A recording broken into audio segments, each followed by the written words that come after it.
Greetings, brethren. Let us share the word. That is the book of Psalms, chapter 13. David prays for God's intervention of grace.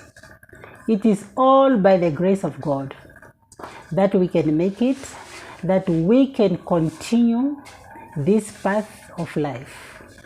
Here we can see in the book of Psalms 13, David prays for intervening grace from God. Let us read. David was crying out unto God, "How long wilt thou forget me, O my God?" This is showing that David was in a state in his life whereby things were not moving for him. Everything was going on very difficult for him. He was looking at his right hand, at his left hand. Things were not easy.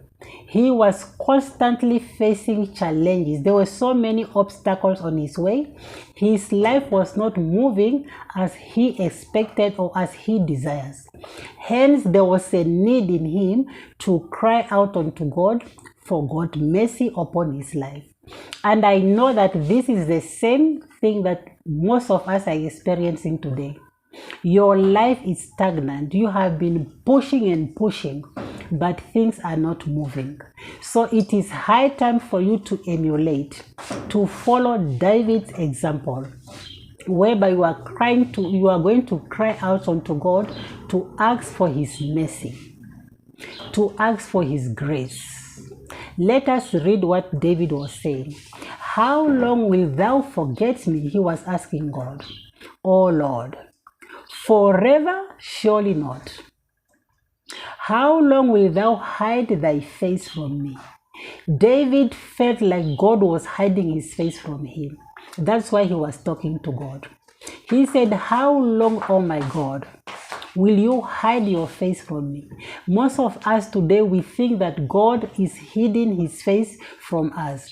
We feel like God's ears are not hearing our cries.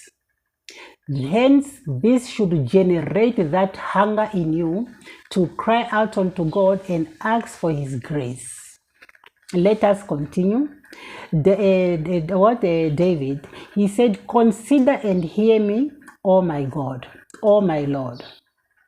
Lighten thy ears, lest I sleep the sleep of death.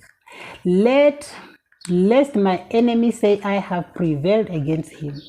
That is what I'm saying. David saw the need to cry out unto God because he didn't want to fail, so that his enemies can think that they have prevailed over David's life.